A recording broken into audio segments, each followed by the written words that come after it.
Olá, meus queridos, aqui quem fala é Hernando Santos, sou pastor, sou professor no Instituto Sabedoria e Graça e é disso que venho falar de você agora. Tem muita gente que tem muita vontade de fazer teologia, de concluir um curso em bacharelado em teologia de 2, 3, 4 anos e etc.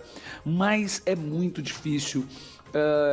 Ainda mais se tratando que você tem que ir lá no curso, disponibilidade de horário e vem as questões de valores. Eu fiz um levantamento por alto dos valores mensais de um curso livre de teologia. Fica na média aí de 500, 600, 700, 800 reais por mês que você paga durante todo o curso. O que nós fizemos? Disponibilizamos uma maneira de você fazer um curso. Eu dou essas aulas no sistema EAD, o curso está todo ele pronto, são 2 anos de disciplina, ou seja, você faz 1 ano e depois tem que fazer uma rematrícula para o próximo ano, no caso 2 anos de disciplina, com conteúdo de bacharel em teologia. Olha o valor que você paga anual no curso, são 2 anos, R$460. Eu já vi gente terminar o curso em 3 meses, 4 meses, etc. Aí você abre a matrícula para o 2º ano do curso. São 2 anos com conteúdo de bacharel em teologia. É R$460 ano, entendeu? Por ano. Gente, R$460 não equipara a parcela mensal de um curso comum livre em teologia. Um curso comum livre em teologia, a média é de 500 para mais por mês. Então você vai fazer R$460 o curso e eu estou dando a aula para você com conteúdo de bacharel em teologia com o sistema EAD. O que é sistema EAD? A gente tira tudo aquilo que é pormenores e vai direto ao ponto. Então tem aula de 1 hora, tem aula de meia hora, tem aula de 15 minutos, tem aula de 20 minutos. Ou seja, tem todas as aulas da teologia sistemática e o certificado chega na sua casa se formando no Instituto Sabedoria e Graca. O que você pode fazer agora? Você vai entrar no site sabedoriaigraca.com, sabedoriaigraca.com, e você vai se inscrever no curso, passa o seu cartão. Tem bandeira de cartão que faz até em 12 vezes, tem bandeira de cartão que faz em 10, depende muito da sua bandeira. E aí você vai participar e fazer o curso conosco, sabedoriaigraca.com, curso de teologia, curso livre de teologia com conteúdo de bacharelado em teologia. É fantástico, né? A cada 3 meses tem um sistema de provas. Eu mesmo eu mesmo preparei as provas para você e aí você está formado em teologia aí. Se você for bastante rápido, aproveita que esse monte de lockdown que o pessoal está fazendo e fica em casa estudando teologia. Vai ser muito bacana ter você como aluno, tá bom? Então, espero você como meu aluno no Instituto Sabedoria e Graça. Entra no site sabedoriaigraca.com. Que Deus te abençoe.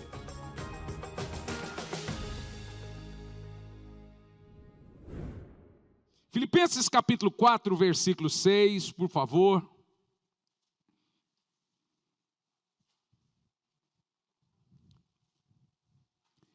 Não andeis ansiosos por motivo algum.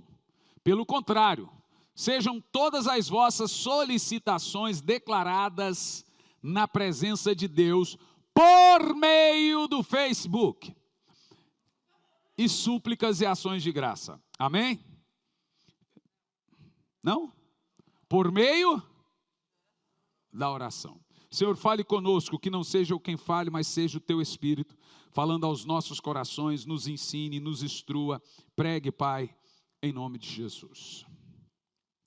Há tempos, irmãos, eu tenho estado perplexo por um problema que persiste na igreja de forma genérica do Senhor Jesus há anos.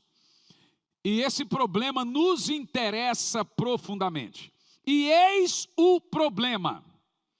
Por que orar é tão difícil para o cristão? A gente tenta, a gente vai indo, a gente daqui um pouco relaxa um pouco, e aí diminui e não consegue manter uma regularidade na oração. As Escrituras deixam claro que a resposta para tudo na nossa vida é a oração mesclada com fé, que a Bíblia chama de oração da fé. O apóstolo Paulo registra, texto que nós lemos: não andeis ansiosos de coisa alguma, em tudo, porém, sejam conhecidas diante de Deus as vossas petições, pela oração e pela súplica com agradecimentos. Paulo está nos dizendo: busque o Senhor em todas as áreas da sua vida, engrandeçam-no antecipadamente por lhes ouvir. A ênfase de Paulo aqui nesse texto é muito clara: orar sempre em primeiro lugar. Não é para orarmos na última instância, é orarmos antes, é orar como prevenção, é orar por cuidado, é orar quando estiver ruim, é orar quando estiver bom, é orar sempre. Todas as nossas atitudes devem ser pautadas previamente pela oração. Primeiro, ir atrás dos amigos. O que as pessoas fazem? Vão atrás dos amigos, do pastor, do médico, de tudo. Quando não deu nada, nada resolveu, o que ela faz agora? Agora só resta Deus. Mas na realidade a gente devia correr primeiro para Deus. Ele iria nos direcionar por todo o resto. Jesus nos diz: buscai, pois, em primeiro lugar o reino de Deus e a sua justiça, e as demais coisas vos serão acrescentadas, em Mateus 6:33. Devemos primeiro ir até o Senhor antes de qualquer outro. Ir até Deus antes de qualquer atitude e atividade. É de partir o coração, meus irmãos, ler e-mails e mensagens que eu recebo no Facebook e no Instagram. Eu já tentei desabilitar meu Facebook umas 5 vezes ou mais. E por várias vezes acaba a gente desistindo, por quê? Eu não posso movimentar minha página no Facebook se eu não tiver um perfil no Facebook. E se eu desfizer meu Facebook, eu tenho que entrar no outro Facebook para atualizar minha página. Não faz sentido. Antigamente eu conseguia ter uma página sem ter um perfil. Hoje não consegue mais. Segundo, nós usamos o Facebook para se comunicar. Dá muito trabalho. Pessoas, eu tenho o tal dos haters que te seguem só por te odiar, não porque te ama. E quanto mais você é exposto, mais raiva dá. Então a gente fala: não, eu vou diminuir as redes sociais, já está bom o Instagram, e você começa a perceber que tem horas, gente, o que a gente recebe de pedido de socorro é de ler, de partir o coração, a dor e os problemas das pessoas. Como os cristãos nos dias de hoje estão arrasados, rastejando, destruídos, falidos, em depressão, casamentos destruídos, vida financeira destruída, tomando remédios fortíssimos, filhos com problemas, famílias estão esfaceladas. É chocante. Pessoas que durante anos andaram felizes, com um sorriso no rosto, agora estão vivendo no temor e na derrota. Tristes. Cada uma dessas pessoas tem sido derrotadas por alguma área na sua vida. Aqui com certeza, se não todos, a maioria de vocês está numa batalha, enfrentando uma batalha em algum departamento, em alguma área da sua vida. Enfrentando um deserto, está numa situação que você não esperava passar. Alguma coisa está fora do trilho em alguma área na sua vida. Mas a Bíblia Sagrada nos ensina como nós devemos enfrentar os problemas. Não é fugindo ou fingindo que eles não existem. Você sabe que existem muitas fugas. Tem gente que mete a cara na cachaça. Tem gente que mete a cara no trabalho. Tem gente que foge dos problemas de várias maneiras. Mas a Bíblia Sagrada nos ensina a não fugir dos problemas, mas enfrentá-los. E ano após ano, parece que o problema das pessoas estão piorando.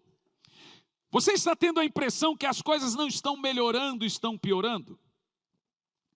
No entanto, o que mais me choca nas mensagens que eu recebo no Instagram, no Facebook, esses dias eu fui abrir uma caixinha de pergunta, aquele negócio que você está viciado lá no Instagram. Gente, não teve, foram 1.900 perguntas. É impossível. Eu não posso. Se eu abrir outra caixinha de pergunta, 1.900 perguntas. Quem é que responde 1.900 perguntas? Faça a pergunta se você quiser que eu respondo. Pegou mal que não consegui responder. Mas você começa a ver tanta coisa, que o que me choca nessas e-mails, nessas mensagens que eu recebo, é que uma minoria quase nula desses cristãos que me pedem ajuda mencionam a oração. Ou, pastor, me ajude em oração. Ou, pastor, estamos orando. Ou, pastor, ore junto comigo. A maioria é, ore por mim. Mas a minoria, ou quase nenhum deles mencionam, pastor, estou numa campanha de oração e mesmo assim não estou tendo, me ajude. Veja que a figura do pastor hoje virou um guru. Essa é a verdade. Como o irmão, na época, veio com uma lista. Pastor, aqui a lista, está aqui para o senhor orar por mim. Falei, irmã, vamos orar junto? Sou seu pastor, não sou seu guru. Não me trate como um pai de santo, um bruxo. Eu estou aqui para orar junto com você. Sabe o que ela me diz? Não, pastor, é que o senhor é pago para isso.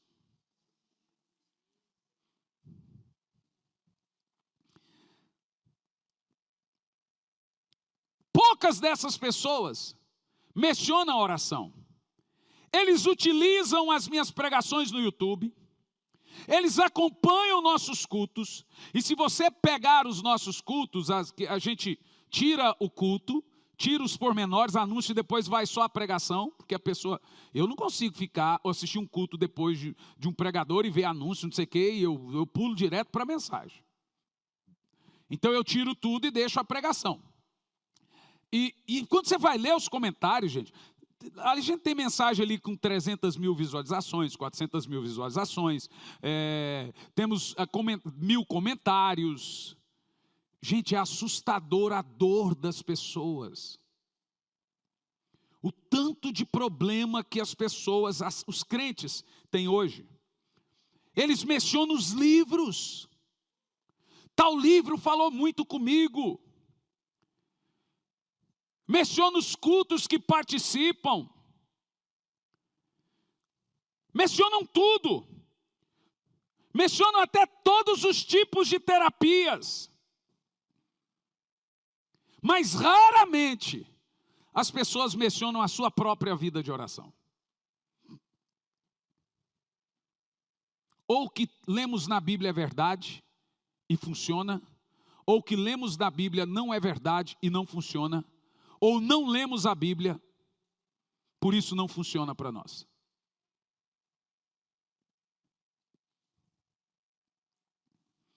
As pessoas vivem todos os dias preocupados, amedrontados, com uma nuvem negra sobre as suas cabeças, porque elas não possuem respostas pelos seus problemas. E eis o grande dilema na fé cristã que me entristece e eu não consigo entender. Por que é tão difícil para os cristãos, durante as crises, as dores, buscar a Deus em favor de necessidades desesperadoras?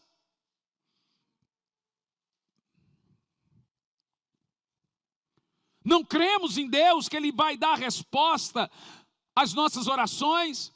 Nós não somos eficazes ou constantes na nossa oração? Afinal de contas, a Bíblia sustenta um longo testemunho de que Deus ouve clamores, de que Deus ouve as orações de seus filhos e responde com terno amor. A Bíblia é um livro de Deus respondendo o clamor e a oração do seu povo e demonstrando o seu amor. Nós temos muitos textos na Bíblia que mostram Deus respondendo o seu povo. Você sabe disso, você crê nisso, mas por que não consegue orar então? Temos aqui alguns textos, Salmos 34 e 15. Os olhos do Senhor repousam sobre os justos e os seus ouvidos estão abertos ao seu clamor. No verso 17, clama os justos e o Senhor os escuta e os livra de todas as tribulações. E esta, aqui ó, em 1 de João 5, 14 e 15, e esta é a confiança que temos para com Ele, que se pedirmos alguma coisa, segundo a sua vontade, Ele nos ouve. E sabemos que Ele nos ouve quanto ao que lhe pedimos. Estamos certos de que obtemos os pedidos que lhe temos feito.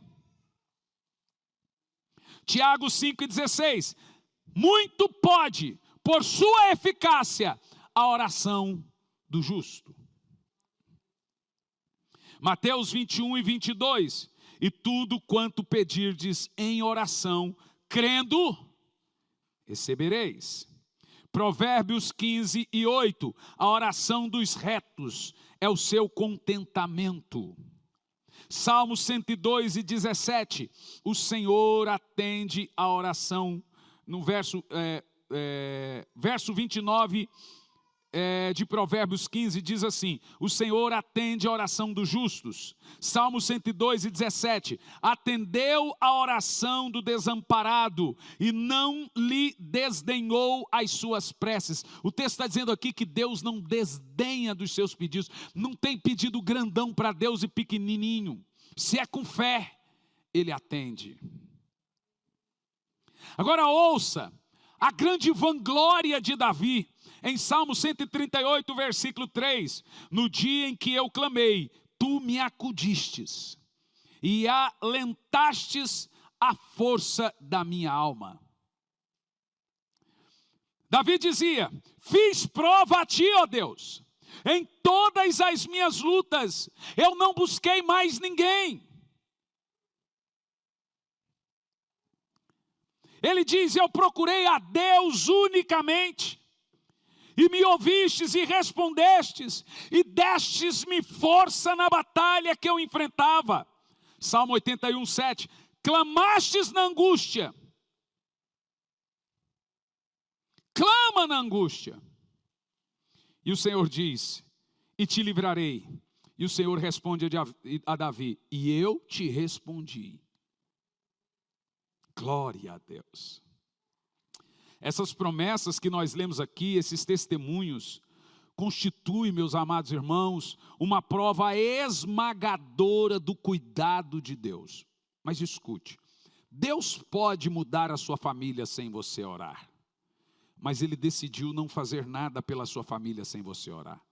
Ele é soberano, mas Ele não vai fazer nada sem que você ore. Deus pode mover céus e terra sem você orar, mas Ele não fará. Nem avivamento virá se a igreja não orar. Deus pode derramar do seu poder, mas se não orarmos, Ele não fará. No Pentecoste, a Bíblia diz que eles estavam reunidos, orando e buscando ao Senhor, e então veio o fogo. Deus prometeu o fogo, Deus prometeu o Pentecoste, mas Ele também teve que tensionar o povo para orar. Ah, mas Deus já prometeu. Mesmo Ele tendo prometido o Pentecoste, eles tiveram que orar para o fogo descer. Ah, eu tenho uma promessa de Deus. Você tem a promessa de Deus, mas você tem que orar para que ela se cumpra. Ah, mas ela não vai se cumprir? Ela vai se cumprir. Mas a falta de oração caracteriza falta de fé na promessa. Quando você não ora, você está dizendo para Deus que não liga para a promessa. Quem me entende? E essas promessas que lemos aqui são demonstrações poderosas do cuidado de Deus. E elas são tão variadas, profundas e numerosas, que eu não entendo como um cristão poderia não alcançá-las. Me responda, irmão. Como não alcançamos todas essas promessas? A única resposta que temos é que nós não oramos. Porque Deus não é homem que minta, e nem filho do homem para que se arrependa. Se nós não alcançamos essas promessas que nós lemos, é porque nós não oramos, nós não demonstramos confiança em Deus. Lembra que eu preguei uma quarta aqui, que Deus ele tem que ser crido.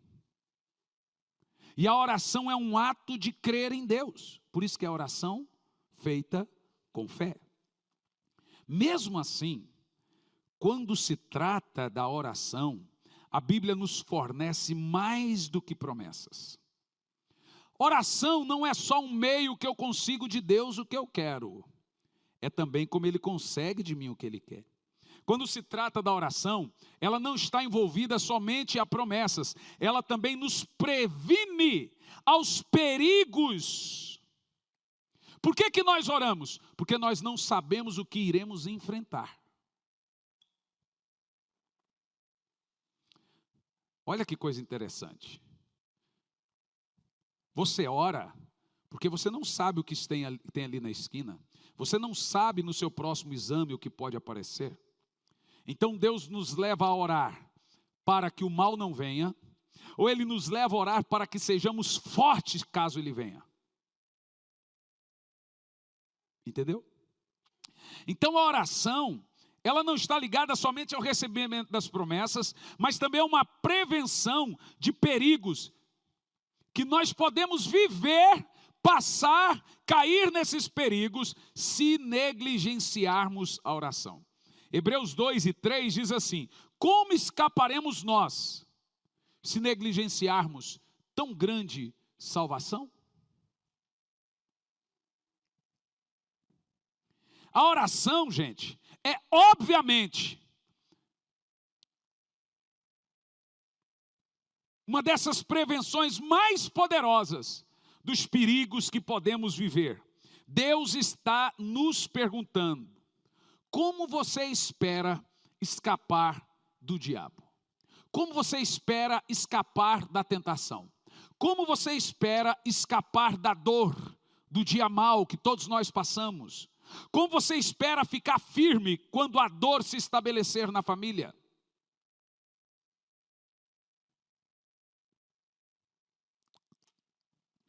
A oração, ela fortalece o homem interior para passar por qualquer coisa que nós não contamos ou esperamos. O Senhor está perguntando: como você espera escapar da devastação tenebrosa que se aproxima? Irmão, se nós não nos voltarmos para a oração, nós não vamos conseguir permanecer de pé nesses dias de apostasia. Não vamos permanecer.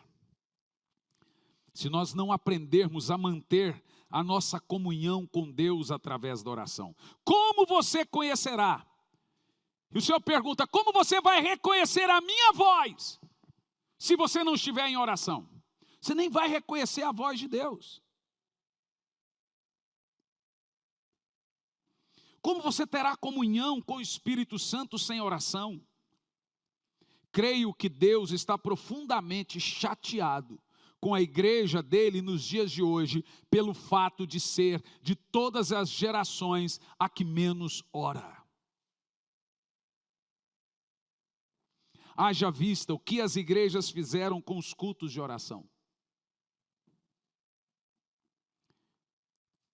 Se a igreja é pobre em muitos aspectos teológicos, eu creio que ela é mais pobre ainda no que tange a oração.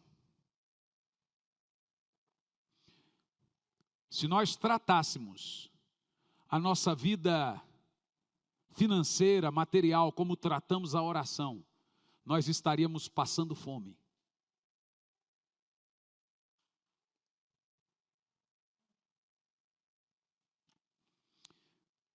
Jeremias escreve em Jeremias 2:32: acaso se esquece a virgem dos seus adornos, ou a noiva do seu cinto? Todavia o meu povo se esqueceu de mim por dias sem conta. Nós fazemos parte do povo que se esquece de Deus. Não, mas eu não me esqueço de Deus, eu me lembro de Deus. Você se lembra com a boca, mas as atitudes comprovam que nós simplesmente o ignoramos, ou no máximo o toleramos. O Senhor está dizendo: essa é a geração dos olhos secos. E eis a minha grande pergunta. Pergunta que simplesmente eu não consigo entender. Como pode o próprio povo de Deus, que está sob ataque constante do inferno, enfrentando problemas, tentações de todos os lados, passar semanas e semanas sem buscá-lo?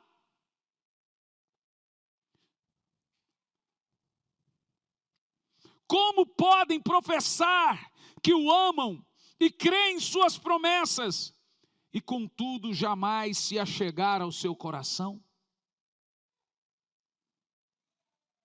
Por que orar é tão difícil para os cristãos? O escritor de Hebreus conclama a aproximar-nos de Deus. Hebreus 10 contém uma promessa incrível. Diz que a porta de Deus está sempre aberta para nos conceder acesso total ao Pai. O texto diz assim: tendo, pois, irmãos, intrepidez para entrar no Santo dos Santos, pelo sangue de Jesus, pelo novo e vivo caminho, que é Ele que consagrou pelo véu, isto é, pela sua carne, e tendo o grande sacerdote sobre a casa de Deus, aproximemo-nos com sincero coração, em plena certeza de fé, tendo o coração purificado da má consciência e lavado o corpo com água pura. Hebreus 10, do 19 ao 22. Alguns versículos adiante, nós somos avisados de que o dia do Senhor se aproxima rapidamente.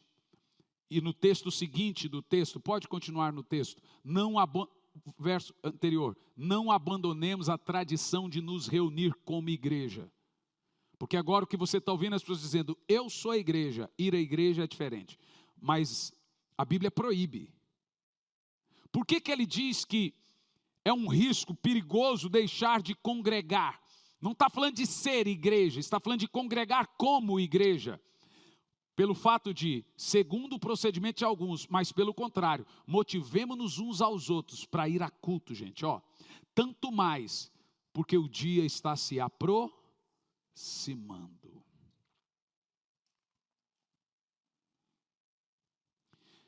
Chegou a hora de você se dirigir ao seu quarto em secreto e conhecer o Senhor.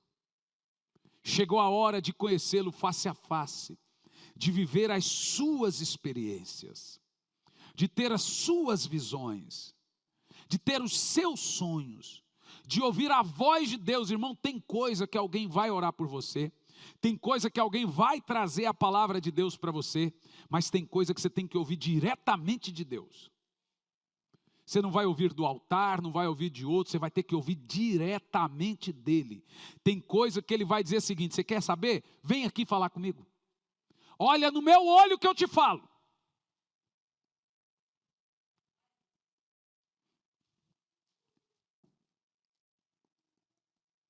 Eu creio que nós já estamos vendo os sinais que provam que nós estamos próximos a uma fusão do sistema financeiro.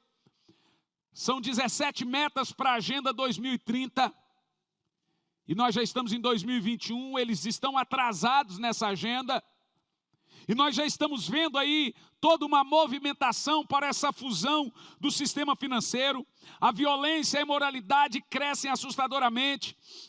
Veja, agora um surto. Depois da morte do menino Henri, agora abrindo novos canais de denúncia, começou a haver o tanto de crianças que estão sendo violentadas, violadas, assassinadas dentro de suas casas. Por pais, mães, padrastos, madrastas. A nossa sociedade, ela está completamente presa ao prazer. falsos profetas, anjos de luz, já enganam a muitos com suas doutrinas de demônios. A qualquer hora, irmãos, nós podemos ver a hora da tribulação. Iremos ouvir o soar das trombetas. E essa tribulação levará o coração dos homens a fraquejar devido ao medo. No entanto, antes de tudo isso, o escritor de Hebreus diz: não permitam que a verdade venham fugir de vocês. Preste atenção, a verdade está querendo fugir da nossa consciência.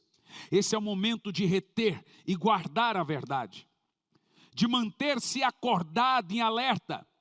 Nós possuímos uma porta aberta na presença de Deus, o véu se rasgou, ninguém precisa de chegar a Deus no meu lugar. Eu tenho um mediador entre Deus e os homens, que é Jesus Cristo homem. Tenho alguém que intercede por mim, que é o Espírito Santo, que leva as minhas orações. Qualquer lugar orando é terra santa. Aonde eu estiver, posso estar no trabalho, entra ali no banheiro, faz uma oração. Tem gente que não valoriza a importância das orações curtas. Orações curtas livra você de acidente, livra você de fazer uma coisa errada. Orações curtas te livra de cair na tentação. Está ali com um problema, sai correndo, faz uma oração curta de 3, 5 minutos, você vai ver o agir de Deus. Nós aprendemos que o sangue de Cristo já nos abriu o caminho. E não há nada colocado entre eu e Deus. Mas tem muita gente ainda que tem medo de entrar no Santo dos Santos para receber o socorro devido que necessitam. Você sabe qual a importância minha diante de Deus e sua diante de Deus, mesmo eu sendo seu pastor? É igual. A Bíblia diz que a diferença minha e para você é só uma coisinha chamada autoridade. E isso é administrativo, não status. Deus colocou a questão de autoridade como patrão, como gerente, apenas isso. Mas diante de Deus, nós somos sacerdotes iguais. Isso é chamado sacerdócio universal do crente. Deus olha para você e você tem a mesma importância espiritual diante dele. A mesma autoridade que eu tenho sobre o reino espiritual, você tem. A autoridade que está sobre mim, não é que eu mando mais em demônios ou mais em doenças. É uma autoridade eclesiástica administrativa. Não é espiritual do tipo, eu sou mais importante diante de Deus. É apenas para meios administrativos no corpo. Mas você entra diante de Deus pela mesma porta, pela mesma importância que eu entro. Deus não ouve mais a minha oração do que a sua. Irmão, o véu do templo se rasgou. Vai orar. Da mesma forma que Deus ouve a minha oração, Ele ouve a sua. Se você não está vivendo algo tremendo e sobrenatural ainda, é simplesmente pelo fato de não orar.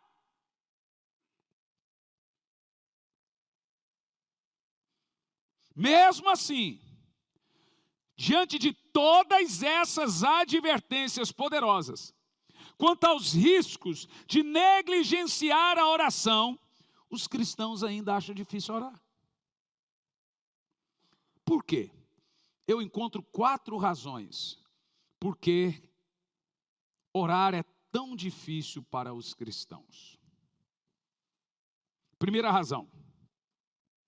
Alguns cristãos não oram. Por quê? Porque tem um amor morno pelo Senhor. Primeira razão. Ao usar a palavra morno para descrever o amor de alguém por Jesus, eu não estou querendo dizer que ele seja frio em relação ao Senhor. Se ele fosse frio, ele nem na igreja viria. Em vez disso, eu quero significar ou ressignificar a palavra morno aqui por barato. Importante, mas não tanto. Não é de graça, mas não é caro. É simplesmente amor barato. Não é um amor caro. mas também não é um amor grátis. Barato é algo morno. Ao se dirigir à igreja de Éfeso, em Apocalipse 2, em primeiro, o Senhor elogia a igreja de Éfeso por tudo que fizeram. Ele reconhece o trabalho arduamente deles, feito com fé, que detestam o pecado e as concessões mediante ao pecado, recusam-se a aceitar falsas doutrinas, jamais esmurecem ou desistem da sua fé mediante a perseguição, sempre eles estavam defendendo o evangelho. Mas Cristo diz ter algo contra eles, abandonar o seu, olha o termo, fervente e caro amor por ele. Esse é o termo que nós temos, fervente e caro amor por eles. O termo primeiro amor significa aqui, amor fervente. De alguma maneira, no meio de todas as obras, eles deixaram o seu caminhar amoroso por Jesus. Disciplinado, regrado, de leitura da Bíblia, de oração, de ter paixão pelo Senhor. E Jesus chama isso de perca ou perda do primeiro amor. Abandonaram a cara, valiosíssima disciplina de vir a Ele, de manter comunhão com Deus. Isso é caro, gente. Note, por favor, que Jesus está falando nesse texto de Apocalipse de crentes que começam com um amor fulgurante, com um amor fervoroso diante dele.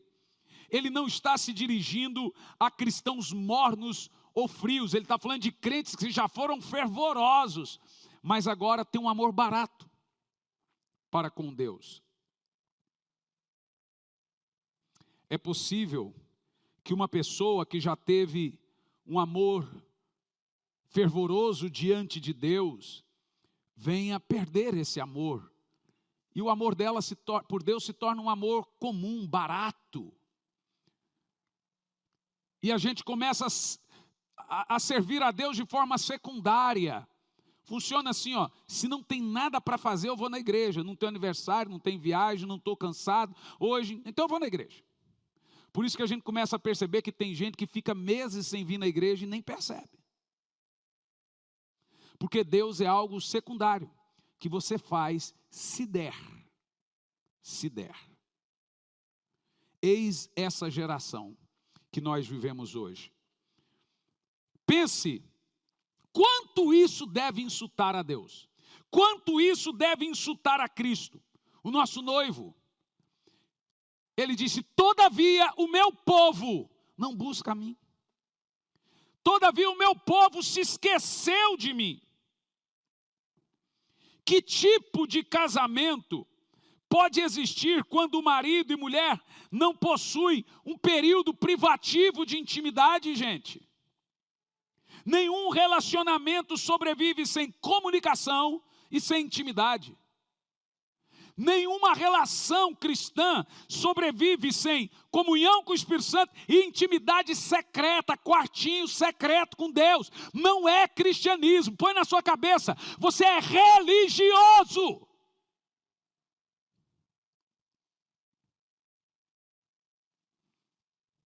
E é bem a respeito disso que Jesus está falando, por isso que ele cita o exemplo do noivo e da noiva. Por isso que ele olha para aquele povo lá de Mateus 7, do 15 até o 22, não os conheço. A palavra conheço ali é da palavra grega koinonia, que tem 3 significados. Aquele povo curou, profetizou, expulsou demônio, fez milagres. Quando Jesus diz, apartai-vos de mim que eu não vos conheço, ele não está querendo dizer, não sei quem vocês são. Essa palavra ela é intimista. Por exemplo, quando Davi entrou para a noite núpcia com Mical, diz a Bíblia que Davi conheceu Mical. Quando Abraão pegou Isaac no colo, diz a Bíblia que a alma de Abraão conheceu a alma de Isaac. Ou seja, é uma palavra que denota intimidade muito profunda, ou do ato sexual da noiva e o noivo, aí usa a palavra conhecer na Bíblia, ou de pais, que vê o filho nascendo. Então ela tem 3 significados, que é intimidade, comunhão e parceria. Quando Jesus disse para aquele povo que curou, profetizou, fez milagres e expulsou demônio, não os conheço, ele está dizendo o seguinte: nunca fomos noivos. Nunca tivemos um relacionamento. Você nunca quis. Porque, preste atenção que eu vou dizer, isso é importante. Quem faz o nível de discipulado é o discípulo. Tem gente aí que diz que nunca teve a proximidade comigo. Mas pergunta para quem tem, como que ele tem. Se é eu que vou atrás dele ou ele que vem atrás de mim. Quem faz, você sabe que no seu relacionamento com Deus, quem determina o nível é você. No seu relacionamento comigo, de membro e pastor, ou discípulo e pastor, quem determina até onde eu vou é você. É você que fala comigo. Eu tenho dezenas de pastores da Graça Church no Brasil. Eu tenho uns que falam comigo 3, 4, 5 vezes por semana, e tem uns que simplesmente não falam. Eu acho ruim? Não. Eles podem achar, poxa, o pastor fala pouco comigo, mas isso é uma escolha dele. Porque a hora que ele quiser falar comigo, meu telefone está com a linha ligada. Assim é Deus. Lembra o pai do filho pródigo? Pode ir, eu estou aqui. A hora que você quiser, pode vir que eu vou estar aqui no mesmo lugar. Quem determina o nível de relação que vamos ter com Deus é você, não ele. Quem determina o nível de relação que você tem comigo é você, não eu. Se você falar comigo 2 vezes por semana, você vai falar comigo 2 vezes por semana. Se você falar 3 vezes, você vai falar comigo 3 vezes por semana. Se você não falar, você não vai falar. E nem eu. Eu lembro, em Campo Largo, um irmão saiu da igreja. E um tempo desse, eu achei ele nas ruas ali em Campo Largo, falei, rapaz, você sumiu. Pastor, eu saí da igreja, fiquei muito chateado com o senhor. Eu amo quando as pessoas falam isso, porque às vezes a gente nem sabe porque que a pessoa saiu da igreja, mas ela jura que sabe, que a gente sabe. Você vê uma igreja com mais de 400 pessoas, como é que eu vou saber? Mas as pessoas juram que a gente sabe. Não, pastor, é que a minha neném nasceu. E eu estava esperando o senhor chegar no culto, eu estava na porta da igreja para mostrar a neném para o senhor. O senhor só deu um beijinho na testa e entrou. Falei, deixa eu ver se eu entendi. Eu cheguei que hora? O senhor já chegou atrasado. Falei, então será que é por isso que eu entrei correndo? E aí, você ficou no culto? Não, eu fui embora. Eu esperava que o senhor pegasse a neném e olhasse, não sei o que. Gente, presta atenção. Segundo ele, eu cheguei atrasado, porque daqui até lá eu peguei o trânsito. E ele estava na porta da igreja com a filhinha no colo. Ele falou, olha, pastor, minha neném nasceu. E eu cheguei, que linda! Uhul, e entrei. Para ele isso foi desprezo. Eu dei um beijo na criança, mas para ele foi desprezo. E subi direto para pregar. Olha, eu vou ser bem sincero com você. Eu poderia até ter sido melhor. Pode até ter sido um erro meu. Por que não? Claro que poderia. Mas você acha que justifica? O outro falou assim, o senhor passou por mim e não me cumprimentou. Eu falei, sim, eu saí de casa dizendo, não vou cumprimentar aquele irmão hoje. Para a cara dele eu não olho. Tem gente que o senhor pregou um negócio para mim, sim, eu saí de casa, hoje eu vou pregar para o fulano. Tem gente que pensa que gira em torno dele. Irmão, pensa o seguinte, a vida do pastor não é fácil. Você conhece a vida de todo mundo na igreja. Qualquer coisa que você pregar vai atingir alguém, ele vai pensar para alguém que você está jogando indireto. Você conhece todo mundo. Agora, você acha que eu vou ficar pisando em ovos? Cada pessoa que eu converso é um tipo de problema e aí eu não posso pregar mais nada? Irmão, eu não piso em ovos com ninguém, rapaz. Se eu preguei alguma coisa e citou alguma coisa, o problema seu, eu visto o chapéu e recebo em nome de Jesus. Mas entenda esse fundamento. Quem determina o nível de relação em um discipulado é o discípulo. É o discípulo. Inclusive eu quero que meus pastores me incomodem mais. Mas, não chegue lá na frente e fale, pastor, não fala comigo. Aí eu vou falar, você também não fala comigo. Agora eu aprendi uma coisa com a minha esposa. nesse período de pandemia não dá, mas a gente faz retiros de casais, retiros de jovens, e eu percebi que normalmente quem vai em retiros de casais nas igrejas são os que menos precisavam ir. São os bons casais. Gente, eu falei assim, passo tantos anos pastoreando, eu percebi que quem precisa ir em retiro de casal são os que não vão. E os que já estão com a vida arrumadinha são os que vão. Não tem alguma coisa errada que não está certa. Você começa a perceber também que os que mais têm problema na igreja são os mesmos que vêm a nós e dizem, pastor, eu tenho dificuldade de orar. Irmão, a vida é dura para quem ora. Para quem não ora, ela é impossível. Vou te dizer, não tem pastor que ajude a vida de um crente que não ora. Tem gente que tem tanto demônio, e ele não ora. Ora na igreja, ora no mundo, é o crente Raimundo.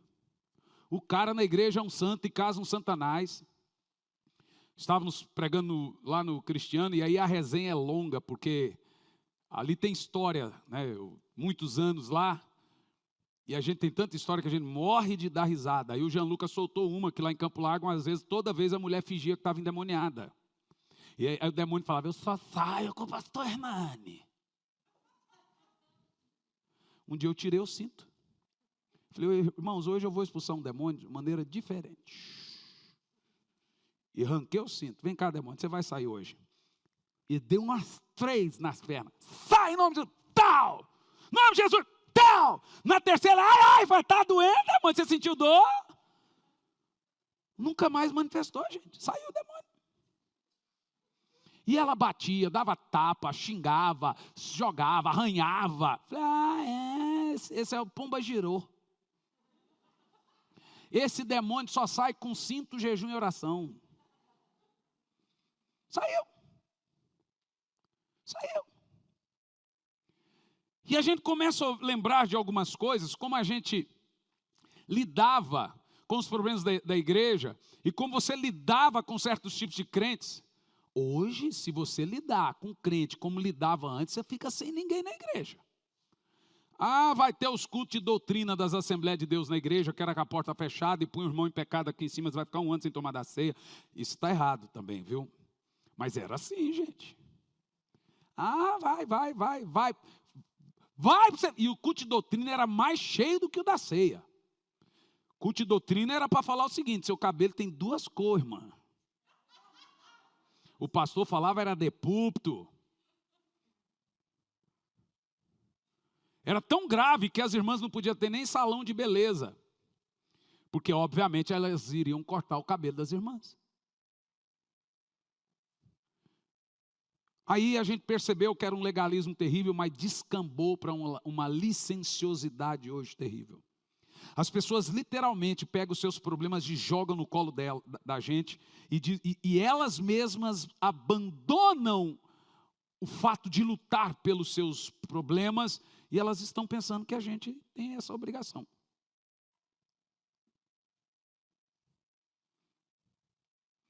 Pense quanto essa atitude nossa de não orar deve insultar o nosso Senhor.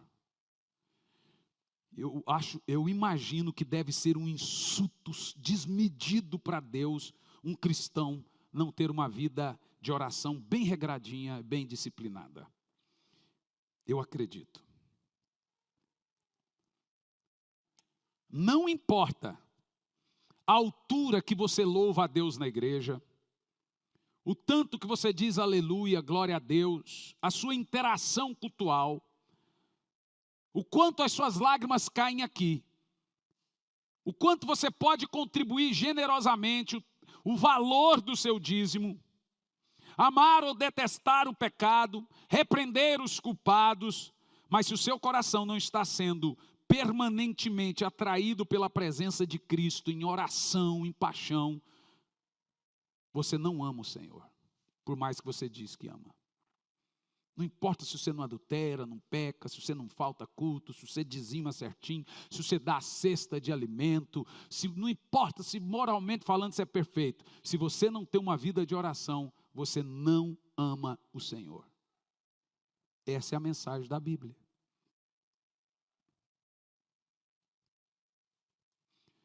Você está orando por orar? Está negligenciando a oração? E de acordo com as próprias palavras de Jesus, isso é uma prova de que perdeu o seu fervente amor por Ele. Veja, a igreja de Éfeso era boa em tudo.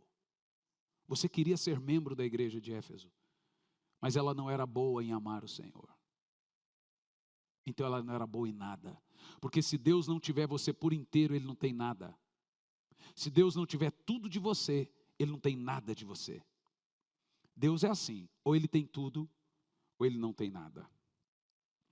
Todas as nossas obras são ou vão, a menos que nós coloquemos o nosso amor flamejante por Jesus, elas são trapos de imundícia. Veja bem, se você não ora, todo o resto é sujo. É isso que a gente precisa entender. Se nós não demonstramos o nosso amor pelo Senhor com a atitude da intimidade, todo o resto não serve para Ele.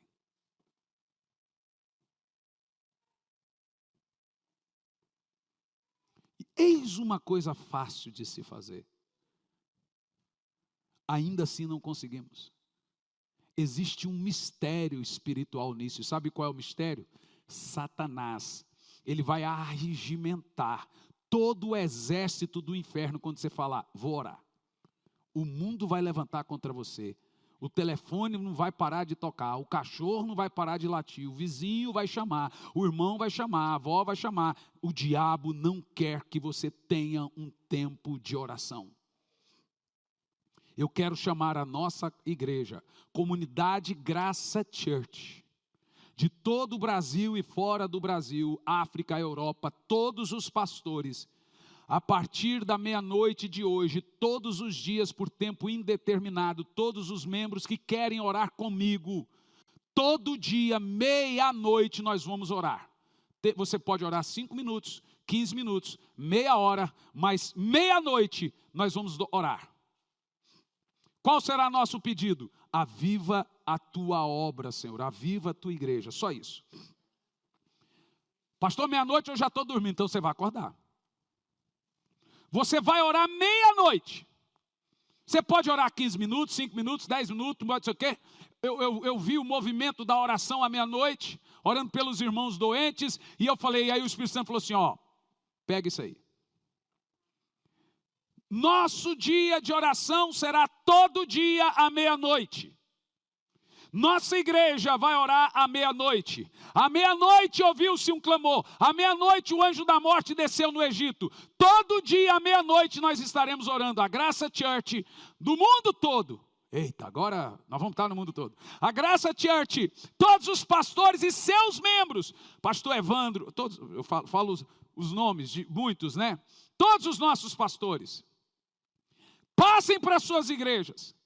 Todos os santo dia. Por que meia-noite? Meia-noite você não está em nenhum lugar. Meia-noite você não está fazendo nada. Meia-noite você não está trabalhando. Ah, estou trabalhando. Dá para orar meia-noite.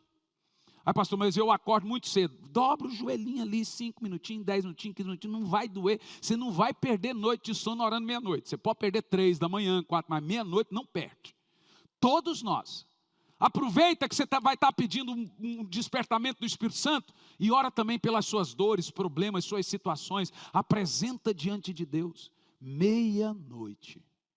Eis uma oração que vai surtir um efeito sobrenatural. Eu não vou insistir, porque é um privilégio para aqueles que vão orar, porque vão ter muitas experiências com Deus. Então eu vou chamar só uma vez. O líder vai orar, mas quem vem comigo nessa aí? Levanta as mãos. Eu quero é ver. Mas muita gente será tocada. Segundo motivo, porque os cristãos simplesmente não oram. Alguns cristãos não oram porque perverteram as suas prioridades. O primeiro motivo é porque não amam o Senhor. Segundo, prioridade, gente, é a importância que se deposita em algo. E os cristãos que negligenciam a oração perverteram a verdadeira prioridade. Muitos cristãos garantem que oram quando tem tempo. Porém, a cada semana, buscar a Cristo se torna menos importante.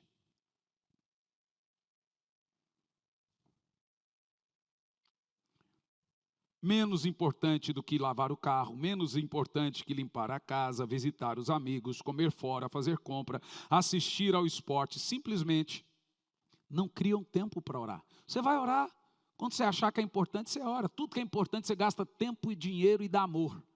Tudo que é importante, você faz essas três coisas. Você dá amor, gasta dinheiro e gasta tempo. Você vai orar. Quando você achar que é prioridade, você ora. Contudo, as pessoas não eram diferentes nos dias de Noé e de Ló. Suas grandes prioridades eram comer, beber, comprar, vender, casar e cuidar da família. E não tinham tempo para ouvir as mensagens e a palavra que vinha de Deus. Terceiro motivo, porque orar é tão difícil para os cristãos. Alguns cristãos não oram porque aprenderam a viver sem oração. Não tem o hábito. Irmão, você tem que orar até quando estiver sem vontade para pegar o costume. Você precisa literalmente ter um movimento repetitivo concernente à oração. Orar até ter prazer de orar.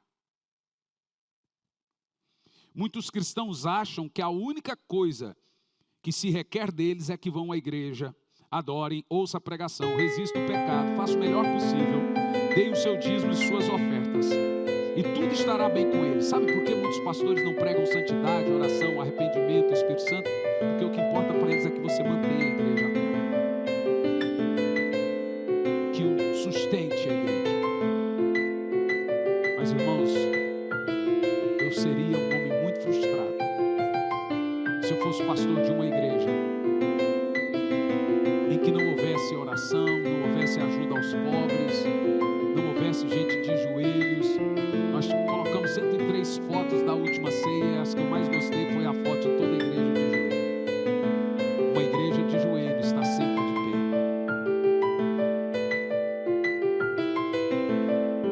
Anda por aí. Temos muitas igrejas, ainda tem 7.000 que não se dobraram, pastor Emerson. Tem homens de Deus sérios aí, tem igrejas sérias, mas anda por aí. Veja se você ouve pregação de oração na boca desses irmãos.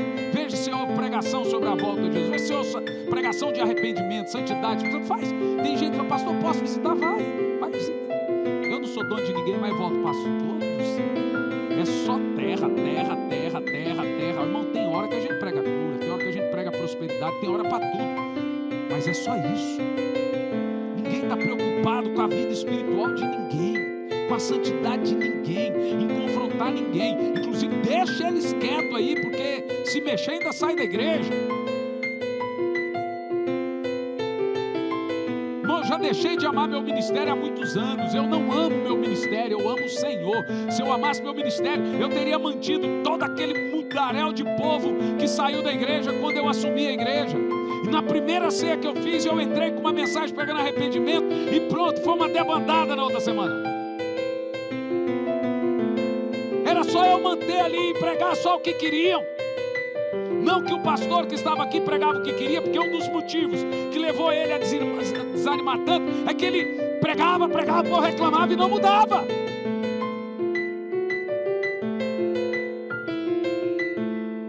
E aí tem hora que o pastor fala, quer saber de uma coisa? Vou cuidar da minha alma e da minha família, que ninguém quer mudar.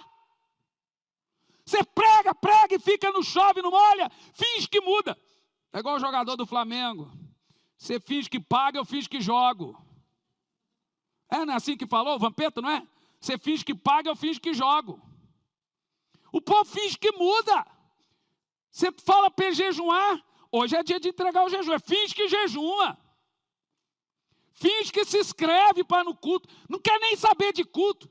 Pastor Lorival, pastor, tem gente que põe o nome. Tem gente que está se inscrevendo no culto desde quando começou a inscrição e não vê até hoje. Mas continua se inscrevendo. Se inscreveu para esse, provavelmente se inscreveu para o domingo, mas não está vendo. Ela não é, pastor Lourival. E a gente fica numa raiva, porque na ceia, por exemplo, não tinha mais vaga. Não tinha mais vaga no site, mas tinha no culto. E gente, poxa, eu queria tanto ir. Ei, irmão, você não sabe o que você está fazendo. Deixa de ser sem vergonha. Muda de vida, irmão, ou muda de Deus. Muda de vida ou muda de Deus. Porque o Deus que a gente serve não aceita esse amor barato que a gente tem por Ele, não. O nosso amor por Deus tem que ser caro, tem que ser fulgurante, fervoroso. A gente tem que falar, alegrei-me quando me disseram, vamos à casa do Senhor.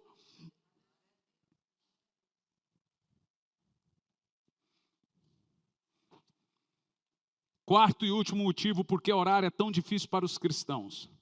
Alguns cristãos não oram, simplesmente porque não creem que Deus ouça as suas orações. Lá no fundo de nosso coração, a gente não crê tanto que nossa oração será atendida, porque senão a gente orava sempre.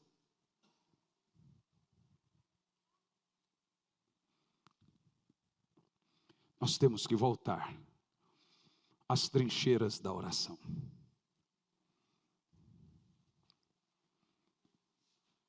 Hoje vai orar comigo o pastor João Carlos e o pastor Tiago. Temos aí quase 15 minutos, vamos orar uns 10 minutos e colocar diante de Deus ainda a irmã Cris.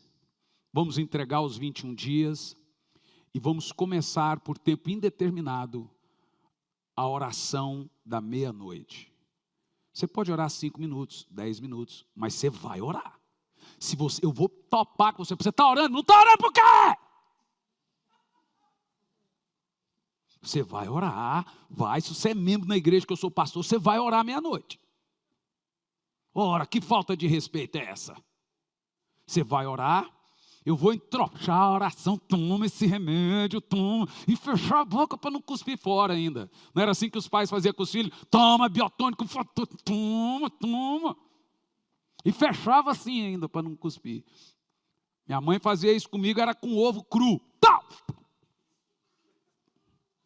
Dizia ela que era por causa da voz. Então deixa eu te falar. Eu creio que nós precisamos voltar às trincheiras da oração. E nós vamos orar, irmão. A grande característica da nossa igreja é amar a palavra e oração, palavra e oração, palavra e oração. Eu vou te dizer, se nós mantivermos nesse negócio, Santa Felicidade, Orla, São Brás será pequeno para nós. O Brasil será pequeno para a Graça Church, porque igreja de joelho permanece de pé. E nós vamos orar. Vamos orar. Oh, glória, gente, orar é bom demais. Todos nós vamos ter uma cultura de oração. Como na Coreia, os cultos lá são 24 horas e eles oram. Lá tem uma montanha de oração. Você chega perto da montanha de oração, milhares de pessoas, as cabaninhas na montanha de oração, você fica, parece aqueles vesperos. O povo orando. 24 horas orando.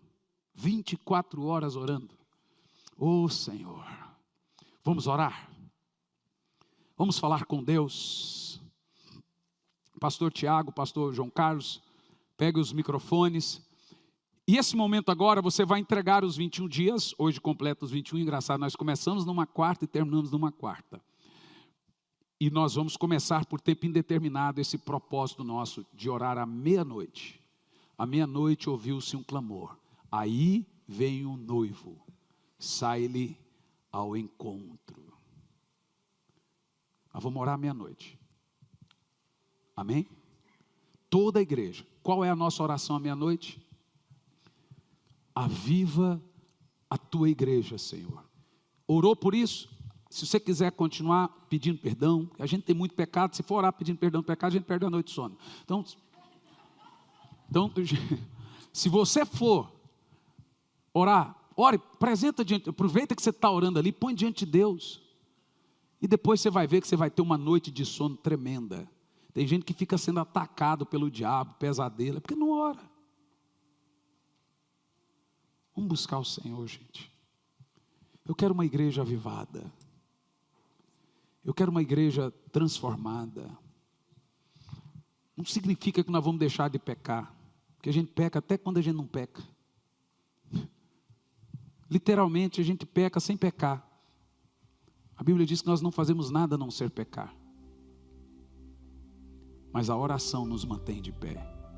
Ela traz cura, ela traz solução de problemas, ela traz provisão, ela santifica, ela fortalece você. Quem é de oração, ele suporta a dor diferente dos outros. Você já foi num velório de um crente? Como que a família suporta? E o do não crente, como que eles entram em pânico e desespero? É diferente, gente. Quem ora, ele tem uma resposta diferente à dor.